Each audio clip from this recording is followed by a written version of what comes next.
So our next speaker is going to be Dr. Little on how to deal with disruptive behavior, what I've learned. Great. Well, thank you very much for inviting me to talk. Hi, Jennifer. Hi, Tom. I was having to mention to my 14-year-old daughter that I was giving this talk, and she's like, why are you talking about that? You're a therapist to talk about that? I'm like, well, when you deal with this kind of stuff, you kind of feel like you learn a lot about psychology. So, yes, I'm not claiming to be a therapist, but anyway, that's how my 14-year-old saw it. So, I have nothing to disclose. So let's start off with an example of disruptive behavior. I suspect everyone in this room has witnessed some disruptive behavior, and I'll explain the two different main categories of this, external and internal. And whether it's your own disruptive behavior or your subordinate's disruptive behavior.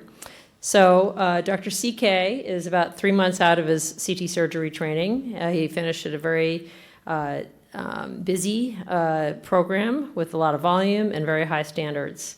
He gets a job in an academic hospital, maybe not very similar to his previous hospital. The turnover between the cases can be an hour and a half. The equipment's not available. They open the tray. They find hair on the instruments. They have to go get another tray.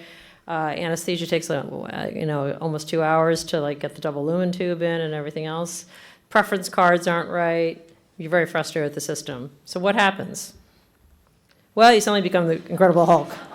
CK goes berserk. And I'm sorry it's a man, because a woman can do this too. F-bombs are dropped. They're grunting, because that's what the Incredible Hulk would do. The nurse writes them up. The anesthesiologist writes them up. The ward clerk writes them up. Everyone writes them up. So you're their supervisor. Or maybe you're not. Maybe this is you actually becoming this way, because this can happen at any stage of your career until you learn how to control this. Now what do you do? So this is an example, of course, of disruptive behavior. So the American Medical Association they have a formal definition of disruptive behavior. So disruptive behavior is any abusive conduct, which can also include sexual or other forms of harassment. We don't always think about that as disruptive, or other forms of verbal or nonverbal conduct that harms or intimidates others to the extent that, and these are the key things here, the extent that quality of care or patient safety could be compromised. It's all about that. Really, you can't be disruptive because people get hurt. And who are the most important people? The patients. And the surgeons can get hurt too, but we should all be focused on quality and patient safety. So this slide is on Twitter the other day. It's one of the physician leaders at Mayo Clinic was talking at Mass Medical about preserving the patient-physician relationship. So in 2019 and moving forward, we're all focused, and we should be focused, on preserving not only taking patient safety, but also preserving the relationship between patients and physicians, and that includes surgeons, of course. So here's some categories. This is how we can kind of classify disruptive behavior. There can be aggressive, passive, and then passive-aggressive. So the Venn diagram here, we would see the aggressive, the Incredible Hulk guy would be in the aggressive category. He's throwing objects, he's swearing, he's intimidating staff, just being totally obnoxious. The passive one would be you're a resident, maybe you're a junior faculty, and you're not answering your pager. Really? That's not appropriate. You're supposed to answer your pager, right? You got to return your phone calls. You're supposed to be responding to people. You're supposed to be doing your job. You show up to meetings, you haven't really prepared for the meeting. That's kind of disrupting the function of the entire meeting. It's disrespectful of everyone else's time in the meeting, and it's passive disruptive behavior. And of course, you can be in the middle too.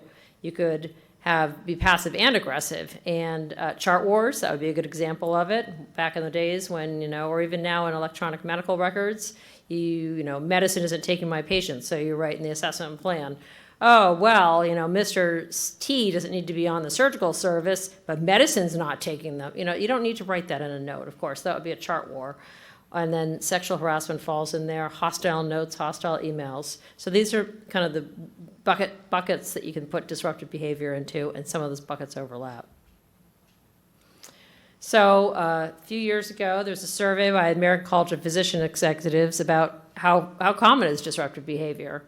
And apparently about 70% of these physicians surveyed responded that this occurs at least once a month, and 10% responded that it occurred daily in their facilities.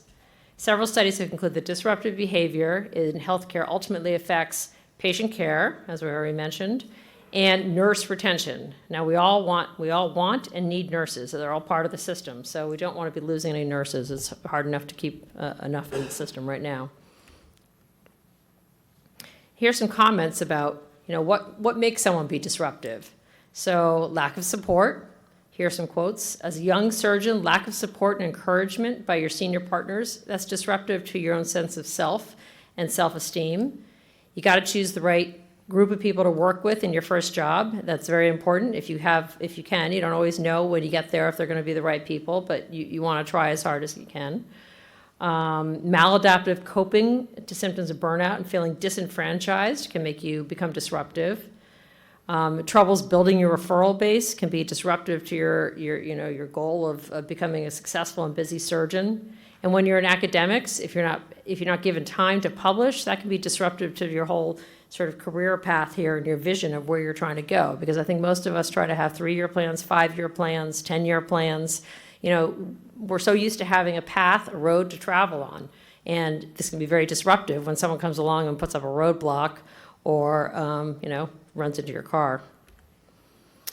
So how do we deal with some of these external forces? So this would be an example. So these are some of the external forces. So administrative, right? Salary, there's evidence that when you have an RVU-based compensation system, that can be very disruptive to your ability to collaborate with others, to function as a team. It becomes all about eat what you kill.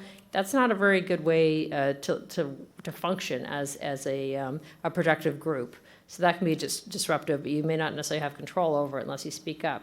You may not have enough resources. Maybe you don't even have like a good administrative assistant or a nurse, advanced level provider helping you.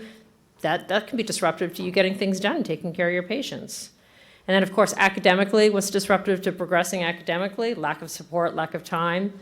And then clinically, it can be, the nurses, you may not get along with some of them, or anesthesiologists, you might have some conflict with them. So some of that can be clinically disruptive that you may not have control over. Now, examples of internal disruption, of course, is this is not uncommon in many fields, but unfortunately in medicine too. Substance use disorder, hey, get me 100 milligrams of OxyContin. Get this guy some too. He might need a little bit more.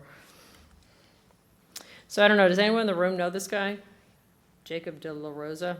Okay, I didn't either, but one of my colorectal friends told me about this book, so I ordered on Amazon, The Disruptive Physician, How to Manage the Consequences of Being You.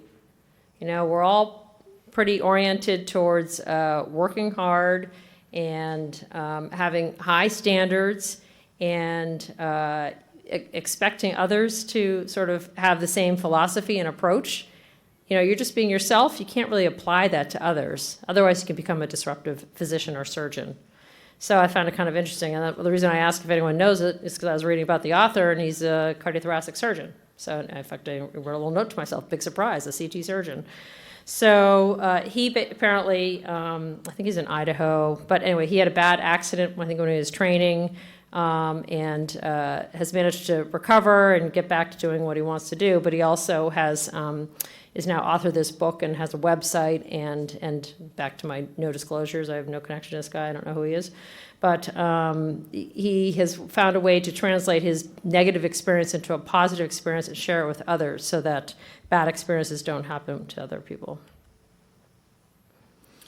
So saying that, it's also not only about patient safety and quality of care and retention of nurses, but it's surgeon safety. So these external and internal disruptions, they can cause you, let's say, you're behaving like the Incredible Hulk in the operating room. No one wants to work with you. You become a phantom. You walk in the operating room, no one's respecting you. You stop talking to the team. You actually kind of internalize your problems. They stop talking to you. It's very counterproductive, obviously. And then you find it hard even to focus on your academic pursuits if that's what your career involves. You don't publish, you don't advance, you get burned out. And sadly, you may become suicidal.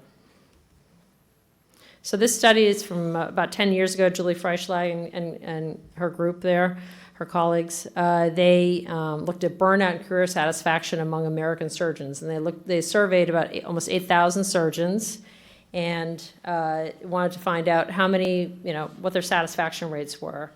And the sad thing is about 40%, and this is 10 years ago. I mean, it's only more recently that we've really been burnout, wellness, moral integrity. I don't know if you guys have seen that YouTube video. There are all these things that have come along, but this is 10 years ago, and 40% of those surgeons surveyed were burned out. And this can impact your mental quality of life scores. 30% had low scores. You don't feel like you have enough time for home, family, personal life. 36% felt that way.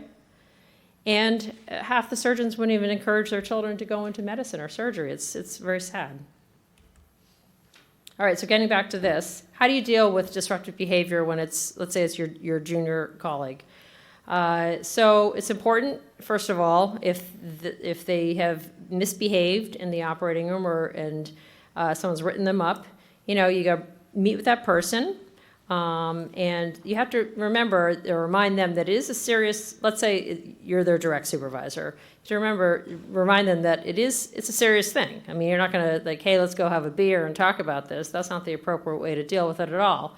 As a supervisor, you have to remember, first of all, though, that you're going to put them in sit down in the office, you're going to find out their side of the story. You want to hear. It's not. You can't just rely on what gossip is going on or what everyone else thinks. Maybe they just don't like this guy because he's, I don't know, got 4 fingers on one hand instead of 5. So you want to see if there's a misunderstanding that could be cleared up. Can we fix this in a collegial way? Then, let's say you find out that no, he's actually was really obnoxious, and he or she was really obnoxious, and it wasn't just a misunderstanding. Then you realize, okay, we got to delve into this a little bit deeper.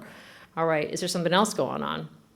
Hey, Bob, how's the home life? If you find out, oh my God, we're really, we're trying to get pregnant, and start a family, and it's not happening, and I don't have time to go and just support my spouse and all this sort of stuff. There may be personal stressors that are causing this person to misbehave. And there can also be alcohol or substance use disorders, and you can gently ask them about that. That's a little bit harder maybe to flesh out, and sometimes it does require you referring them to a professional professional evaluation. Now, if there are multiple incidents, so this is how you can work with them, because you want to try to do this within. You don't want to have to just send them off and say, hey, go see Dr.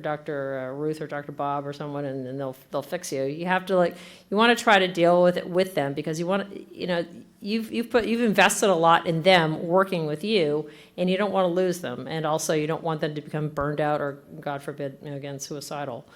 So you can make a list. You can say, hey, what's the trigger here of this event? What was the event? What was the trigger? What was the disruption? And these are some constructive solutions that we could try and apply. And then finally, if it's just not working out, this person's just having a lot of problems, there may be other reasons. Maybe it's not the right job for them. Maybe it's not the right hospital environment. And sometimes you just have to acknowledge that it's time for a change in environment.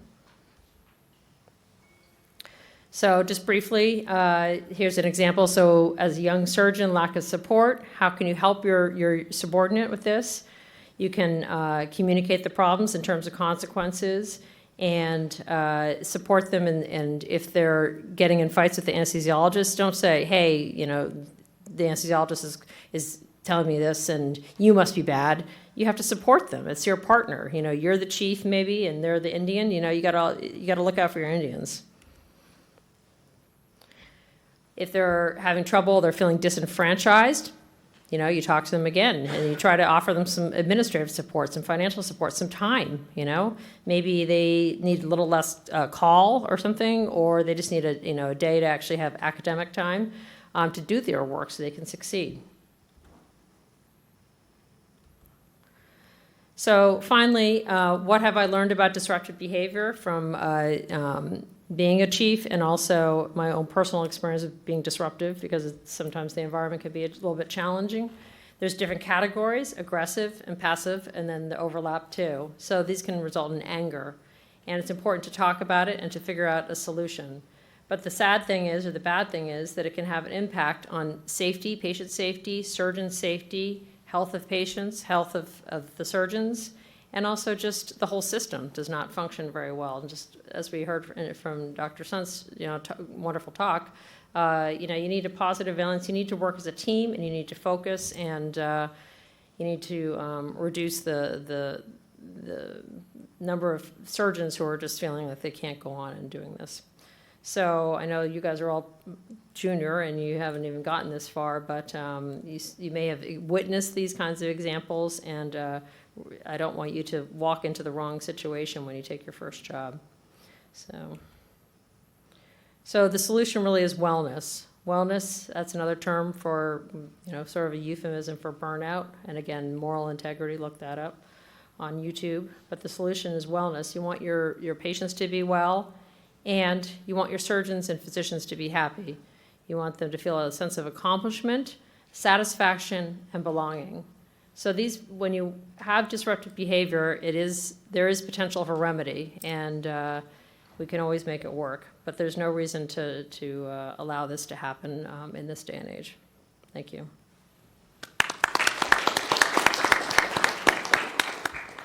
Sorry. Jenny, so when you're trying to do the deep dive into these episodes, trying to get two sides, how do you go about documenting what actually happened?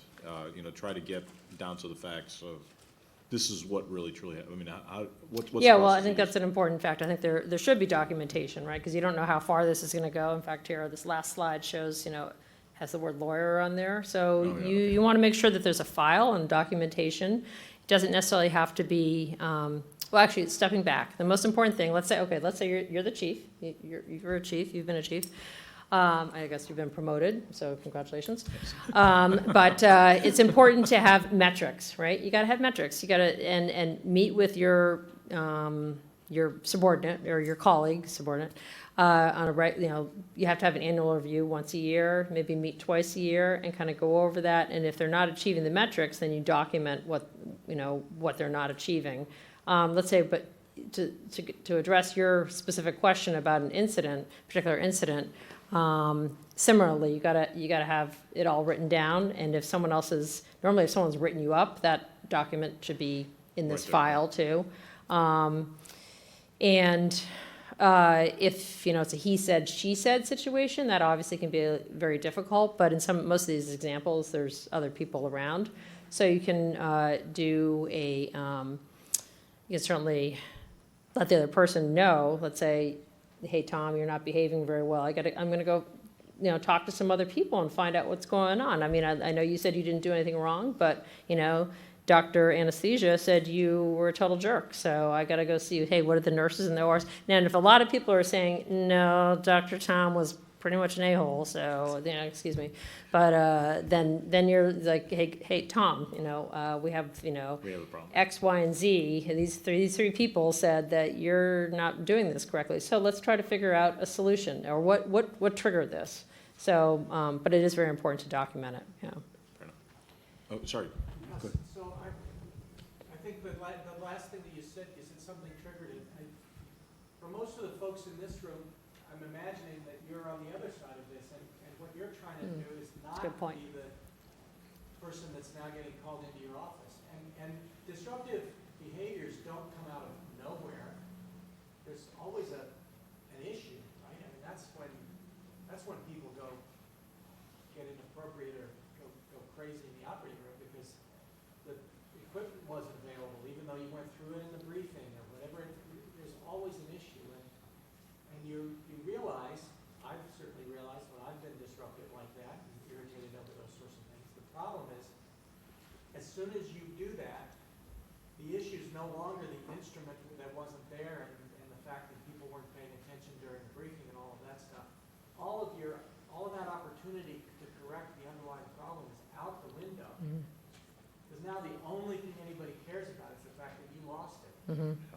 So what's exactly your right. advice to a junior attending who actually wants to make their environment better so that they're not in your office getting or in trouble, going to the principal's office. Well, first of all, you got to try to keep your cool as much as possible. If you feel like you want to yell at someone because it's taking 2 hours to get your case going, just walk out of the room. Just walk as long as there's, doesn't put the patient in danger, in jeopardy. Just walk out, take a deep breath, collect your thoughts, and then come up with a plan. And if you feel like you're really don't know what to do and things aren't going to get better, then call your chief or your partner, a senior partner, basically, and say, hey, look, this is what's going on. Can you maybe give me some advice? Like, I don't know what to do here, and I need to deal with the situation right now and get in there and take care of my patient. You really, we lead by example. So you have to remind yourself that you're the surgeon, using the operating room example, you're the surgeon. You need to go back in there and act like the leader of the room and the leader of the team, right? Because you are all functioning as a team. You don't go in there and say, hey, I'm in charge here, and this is how it's going to be. You have to remember that it's part of a team, and this is how we get things done. And it's all about taking care of the patient, but also not, harming yourself. I don't know, does that provide some advice? Yeah. So. Tony, go ahead. Ginny, thanks for a great talk. I tell everyone on my team emails are for yes, no, and thank you.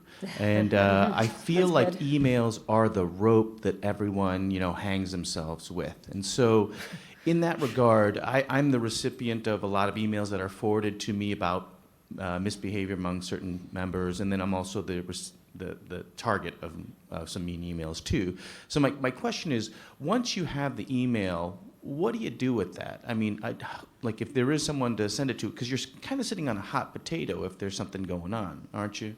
Yeah, like you mean if a physician, let's say an anesthesiologist sends an email Yeah. that your subordinate and says, hey, Dr. Sue is not doing something right. Right. What do you do next?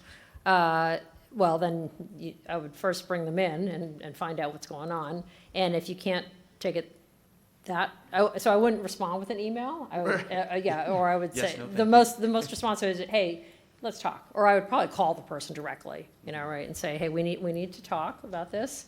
And then you probably need to kick it up a notch, maybe to your chair, or if you are the chair, then you can go to a dean, someone else. You have to go sometimes you have to go higher. I certainly don't want to start one of these passive aggressive sort of email. Right. So I guess battles. we wouldn't be wrong bouncing it up to one level higher. No, certainly not. If you feel like you don't know how to manage it, so. I think we get so used to our day-to-day life processing 10,000 emails and batting something back and forth or forwarding. They're legally discoverable documents, and so this is not anything you want in email chains, and you stop them. Make sure it's always a clean email, never continue a chain. They can get really ugly really fast. Yeah, I agree. All right. We should probably move on. Yeah, Thanks thank you. so much. Thank you. Our next